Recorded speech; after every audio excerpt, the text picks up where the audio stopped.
Ufamanina mai el taita yo le malo o le fionga le pale mia fia mena o mimta afa. La sanga le tofia ai o le komsina o le mtanga lwengo leo leo. E pe ona yaini atunga lunga ne imeane wa fili sa o mai foi. Se komsina o leo leo e pe o le awala na fili ai le loa ya sili mal faila utusi o le fono. Ile tali mai le fionga le pale mia ile le tiopolensia na ofisingia o leo leo e faasala lau. Ai o leo leo la vaia o lato fa o ngaina ia le pisa si po le komisio tanga tawhai ngā ruenga taluai o le awala o iai le taiminei. Ai o le mea tonu lava e mawhai fo i alumta ngā ruenga o na whaia le nātu langa peitai. O le awa noa e whaasala lau. Ai o le filina o le loa ia sili ma le whailau tuso le fono o tō whinga wha le whaavae o le mea le nātau le mālo o iai nei. Pei o na awa noa o le loa ia sili na tōwhi iai le sunga sua Helen Walwork mo se taimi le tu mau ai whaasala lau fo i le awa noa. E o fo i le awa noa le whailau tuso le fono ia le tsao time Tala e pe ona sao noa le taitai o le malo o le whai unga whaile na a le fonga whitalai ma fiso ta iatu i le taitai o le malo ma le taitai o le itua ngai mai sa wha amaliei na umanala asanga. Ai mo le taiminei e fitu awa noa whai ngā ruenga o ofisa sili lea ua whaasala lau mai e o fiai le mta ngā ruenga o le vai whafo ma whaataua inga mta ngā ruenga o le pāle mia ma le kāpeneta mta ngā ruenga o fiso ta inga telva vave mfa mtaranga mtanga ruenga o tiute matupe maua, mtanga ruenga o ngā ruenga tele, male mtanga ruenga o tupe, male komesina o leo leo.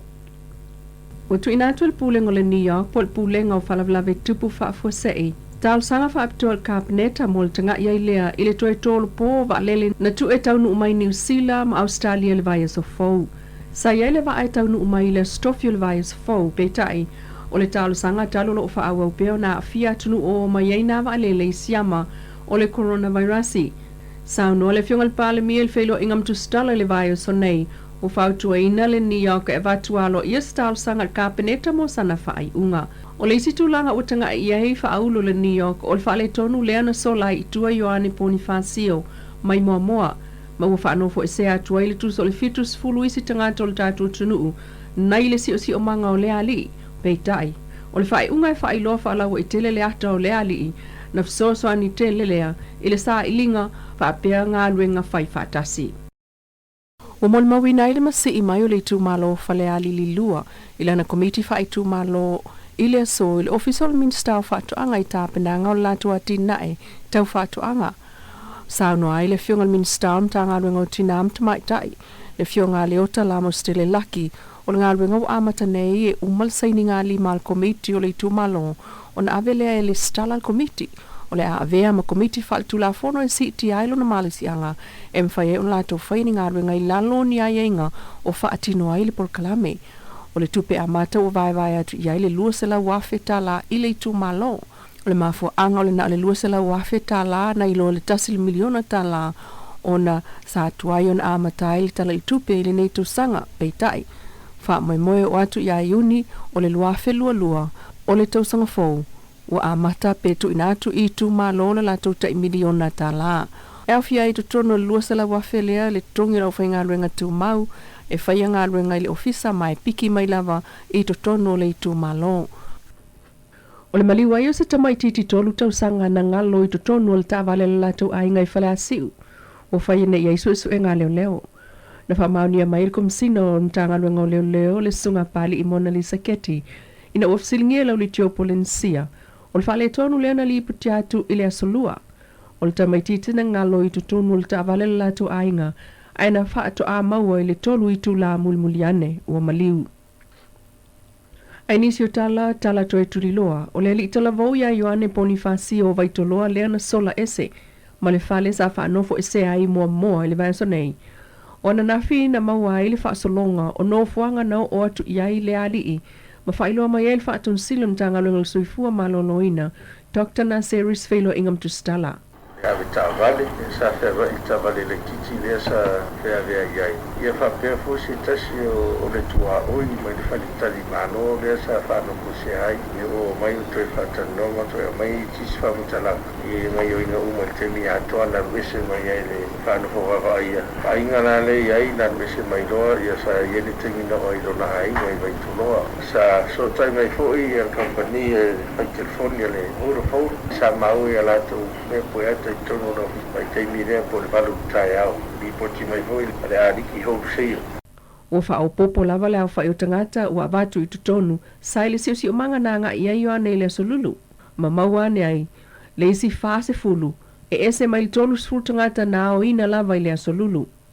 te ni la le wa mai tonu fo le ai o te le mai to loa pe to sfulu tastanga e fa pe fo de officer o de fo no na o yai e o to ono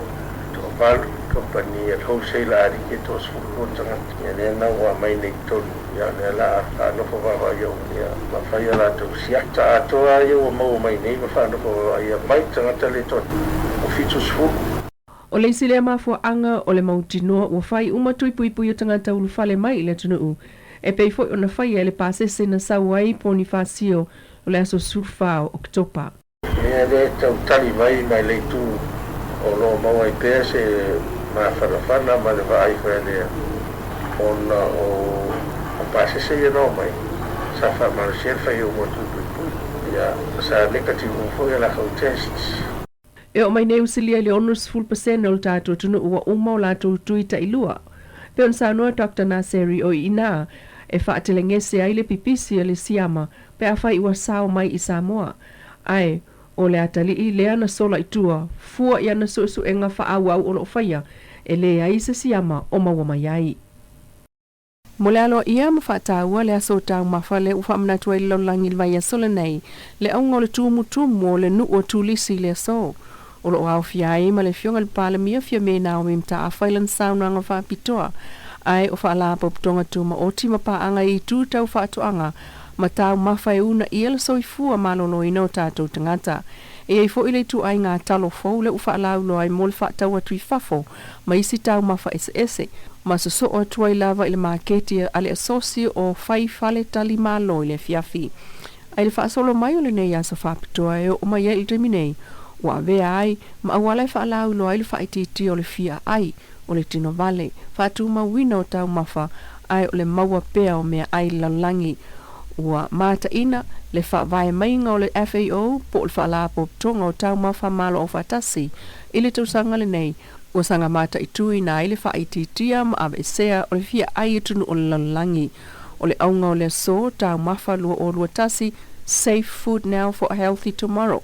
O sanga le mua tau mawha ili teimine o le soifua maloloina fo ila nao lumanai. O le sini o asa whaamanatu o tau mawha lua o lua tasi, e aloa i aitangata taito tasi o ngafa, malim tawha ioi o le whaawawa i peo na maua me ai, a wane i ai seisi e fia ai, whaatusa ili sini o le lua o, sa whaatau i mawhatianga o le whaitau miliona ma miliona o tangata na afia i le whaama e le coronavirusi. Lo Samoa Entertainment TV mai a pia, Felai tai au le alofa o le atua, wha soifua ia.